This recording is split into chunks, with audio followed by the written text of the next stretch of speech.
السلام علیکم ناظرین، میں سیدہ ظاہرہ عابدی آپ کی میزبان آج آپ کی خدمت میں اپنا ایک افسانہ پیش کروں گی۔ شروع کرتی ہوں۔ بسم اللہ الرحمن الرحیم۔ رب اشرح لی صدری ویسر لی امری واحلل عقدۃ من لسانی یفقہوا قولی۔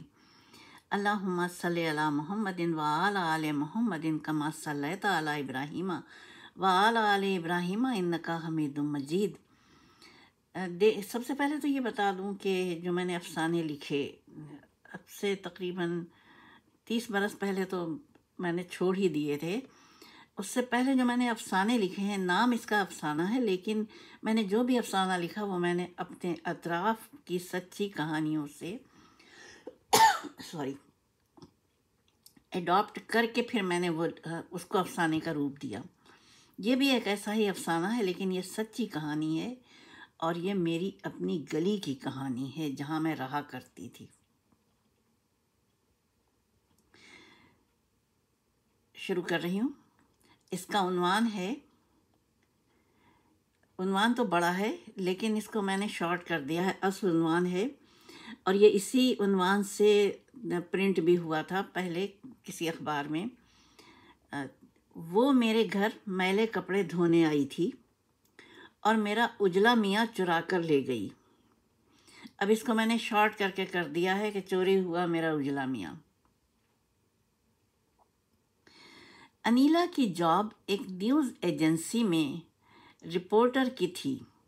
اس نے شہر کے ریسٹورنٹ کے کچن کی لائیو رپورٹ تیار کر کے نیوز ایجنسی کو بھیجنا تھی۔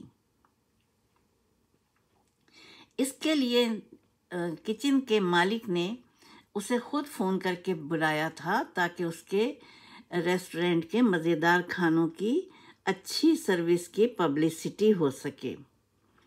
رپورٹ تیار کرتے ہی انیلا کو اپنی جاب پر پہنچنا تھا، تو وہ جیسے ہی ریسٹورنٹ سے باہر آئی، ریسٹورنٹ کا مالک بھی عجلت میں اس کے پیچھے ہی چلا آیا اور اس نے انیلا سے درخواست کی کہ وہ چند منٹ کا توقف کر لے، اس کی آنٹی آئی ہوئی ہیں، انہیں راستے میں اتار دے۔ ابھی وہ بات ہی کر رہا تھا کہ ایک ریسٹورنٹ سے ایک معقول قسم کی خاتون برآمد ہوئیں اور اس کے ساتھ آ کے بیٹھ گئیں۔ ریسٹورنٹ کے مالک نے کہا، خالہ آپ کو یہ اتار دیں گی راستے میں۔ انیلا نے خاتون کو دیکھا، سلام دعا کی، عزت کے ساتھ ان کا اپنے ساتھ بٹھایا اور مالک کو خدا حافظ کہہ کے اس نے گاڑی سٹارٹ کی۔ جب کار سڑک پر رواں ہوئی تو انیلا نے خاموشی توڑنے کے لیے خاتون سے پوچھا، آپ کہاں رہتی ہیں؟ کس کے ساتھ رہتی ہیں؟ اور اس کے ساتھ ہی جیسے وہ کافی بھری بیٹھی ہوئی تھی۔ آج میرا گلا خراب ہے، اس لیے آپ کو یہ برداشت کرنا پڑے گا تھوڑی دیر پر۔ میں نے گرم پانی پی لیا لیکن پھر بھی ٹھسکے اٹھ رہے ہیں۔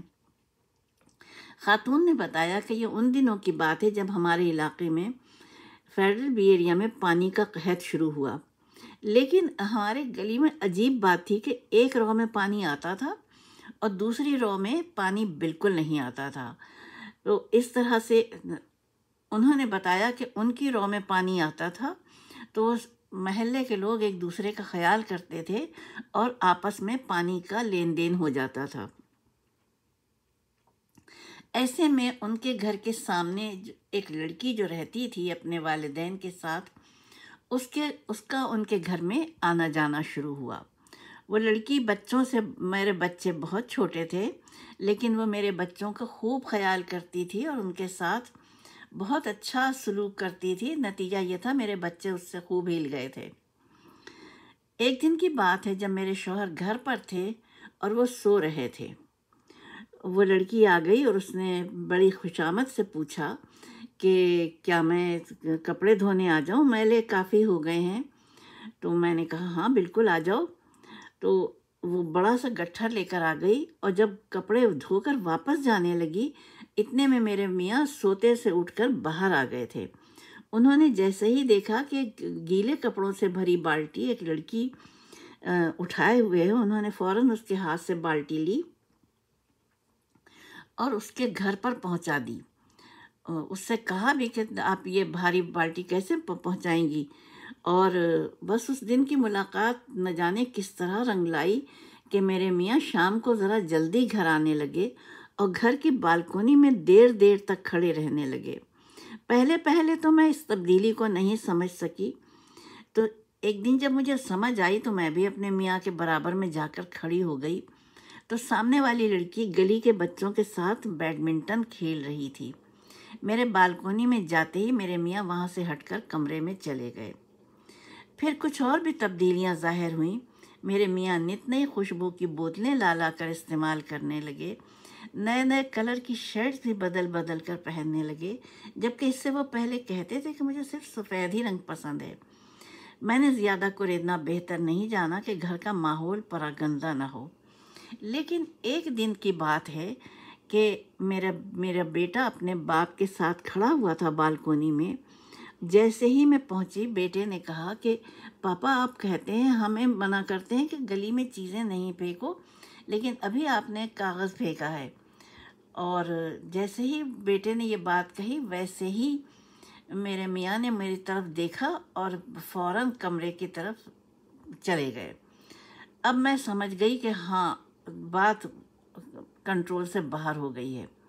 اب جب میں نے ان سے پوچھ گچھ کی خط و کتابت کے بارے میں کہ بالکونی سے خط و کتابت کا آپ آغاز کر چکے ہیں، تو میرے شوہر نے بجائے اس کے کہ وہ اپنی بات کو تسلیم کرتے، انہوں نے غلطی کو تسلیم کرتے، انہوں نے صاف صاف کہا کہ میں نے اب اس سے شادی کا فیصلہ کر لیا ہے، اور میں اس کے بغیر اب نہیں رہ سکتا ہوں، اور وہ بھی مجھ سے بہت محبت کرتی ہے۔ بہتر یہ ہے کہ ہمیں سوچنا چاہیے کہ ہم اپنے بچوں کے لیے اچھا سوچیں، اور تم مجھے شادی کی اجازت دے دو، میں تمہیں پہلے سے زیادہ خیال کروں گا، اور جو کچھ مجھ سے ہو سکے گا میں انصاف سے چلوں گا، تمہیں مجھ سے کبھی شکایت نہیں ہوگی۔ لیکن بجائے اس کے کہ میں شوہر کا دل جیتنے کی کوشش کرتی، میں نے اپنے شوہر سے دو دو ہاتھ کرنے کی ٹھان لی، اور میں نے کہا کہ میں خودکشی کر لوں گی اگر تم نے دوسری شادی کی۔ لیکن انہوں نے کہا کل کی مرتی آج مر جاؤ میری بلا سے، یہ کہہ کر وہ گھر سے نکل کر اپنی اماں کے گھر چلے گئے، اور میں نے پھر ان سے کہا کہ مجھے طلاق چاہیے۔ میرے جواب میں انہوں نے مجھے طلاق نامہ بھیج دیا۔ میں شوہر کے انتقام میں اتنی اندھی ہو چکی تھی کہ میں نے کچھ بھی نہیں دیکھا، اپنے بچوں کو رکشہ میں بٹھایا اور جا کے ان کی دادی کے گھر میں پھینکا، اور کہا یہ تمہارے بیٹے کے بچے ہیں، میں اپنے میکے سے جہیز میں نہیں لائی تھی۔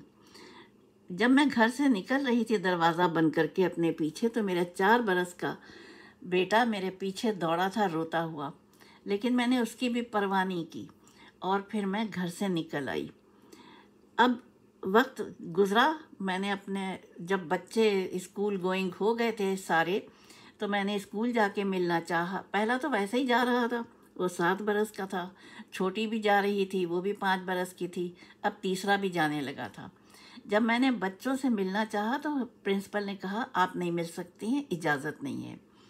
پھر وقت گزرا، دادی کا انتقال ہوا، میں نے جنازے میں جانا چاہا تو پتہ چلا کہ ان کی وصیت ہے کہ مجھے شامل نہ کیا جائے۔ اب 2 برس پہلے میری بیٹی کی شادی ہو چکی ہے، بڑے بیٹے کی منگنی اس کے چچا نے اپنی بیٹی سے کر دی ہے، چھوٹا بیٹا ابھی حال ہی میں پڑھائی سے فارغ ہوا ہے۔ وہ بچہ جو میرے بغیر ایک گھڑی نہیں رہتا تھا، اسے اب میری شکل سے نفرت ہے، اور بڑے بھائی سے کہتا ہے امی ملنے آئے تو مجھے کمرے سے نہیں بلانا۔ بڑے بیٹے نے اپنا فلیٹ خرید لیا ہے، وہ کچھ خوف خدا رکھتا ہے تو مجھے اپنے فلیٹ پر بلا لیتا ہے، اور اس طرح سے میں جنم جلی تن و تنہا جی رہی ہوں۔ آج میں نے اپنے بھتیجے سے ملنے کا پروگرام بنایا تھا، یہ میرا بھتیجا ہے، اور میں اس کے پاس ریسٹورنٹ ملنے آئی تھی۔ خاتون خاموش ہو گئیں، تو انیلا نے ان سے سوال کیا آپ معاشرے کی خواتین کو کیا کوئی پیغام دینا چاہیں گی؟ خاتون نے کہا ہاں ضرور، دوسری شادی مرد کا جائز اور اللہ کا مقرر کردہ حق ہے، جبکہ وہ انصاف سے چلنے کی بات بھی کر رہا ہو۔ اس لیے ایسی صورت میں اگر ایسی صورتحال پیش آ جائے جو میرے ساتھ پیش آئی تھی تو اسے دوسری شادی کی اجازت ضرور دے دینی چاہیے۔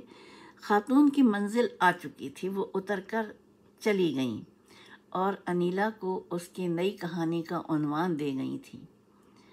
انیلا شام کو جب تھکی ہاری بستر پر لیٹی تو اس سے ان خاتون کا خیال آیا، دوسری شادی مرد کا جائز حق ہے، اسے خوشی خوشی اجازت دے دینی چاہیے، ورنہ وہ جبریہ اپنا یہ حق چھین لیتا ہے۔ اور اس کے ساتھ میں اجازت چاہوں گی۔ بہت سے جب یہ پرنٹ ہوا تھا تو بہت سی خواتین نے اس پر اعتراض بھی کیا تھا کہ آپ نے تو پورے کا پورا مردوں کے حق میں وہ کر دیا، اپنا جو کچھ بھی آپ کہیے کہ اپنے خیالات کو فیور میں دیا۔ لیکن دیکھیے، جب میں اب خود اپنا تبصرہ کر رہی ہوں کہ جب ایک لڑکی کی شادی ہو جاتی ہے، بچے ہو جاتے ہیں اور وہ اپنے گھر میں خوش و خرم رہ رہی ہوتی ہے، لیکن اس کی قسمت میں یہ امتحان ہوتا ہے کہ اس کا شوہر شیئر ہو جاتا ہے کسی دوسری لڑکی کے ساتھ، تو ایسے میں اپنے گھر کو برباد نہیں کرنا چاہیے، اپنا آنگن نہیں چھوڑنا چاہیے۔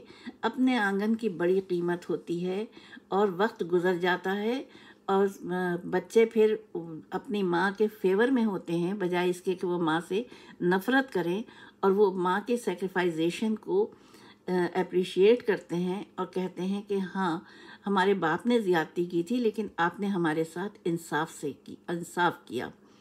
اب میں آپ کو بتا رہی ہوں، میرے سامنے میرے اپنے تجربے نے بتایا کہ وہ خواتین، وہ لڑکیاں بھی نظر میں آئیں جن کے شوہروں نے کہا، ایسے 2-3 کیسز آئے کہ ہم دوسری شادی چاہتے ہیں، تو لڑکی نے خود کہا کہ ہاں میں خود کر دیتی ہوں، اور وہ خود سے بیاہ کے لے آئیں اپنے شوہر کی، یعنی سوکن بیاہ کے لے آئیں۔ تو یعنی میری اپنی ذاتی رائے بھی یہ ہے، حالانکہ میں عمر کے اس حصے میں ہوں جہاں مجھے خدا کے گھر جانا ہے، لیکن میں صحیح یہ بات کہہ رہی ہوں اپنی بیٹیوں سے کہ اگر خدا نخواستہ یہ صورتحال پیش آ جائے تو وہ خوشی خوشی اجازت دے دیں، اور ایسا نہ کریں کہ مرد پھر جبر کرے اور اب وہ اپنا گھر توڑ کے بیٹھ جائیں اور آگے بچے بھی نہ ہوں ان کے فیور میں، اور شوہر تو ویسے ہی ہاتھ سے نکل گیا ہوگا، تو نکل چکا ہوگا۔ اس لیے میں معذرت چاہتی ہوں اگر میرے اس افسانے سے کسی کو تکلیف پہنچی ہے، اور اس کے ساتھ میں افسانہ ختم کرتی ہوں۔ خداوند کریم ہر لڑکی کا گھر شاد و آباد رکھے، اس کا آنگن ہرا بھرا رکھے، اس کے بچے اس کے اپنے سائبان میں رہیں، اس کے سائے میں رہیں، باپ کے سائے میں رہیں۔ آمین ثم آمین، الہی آمین۔ خدا حافظ، فی امان اللہ۔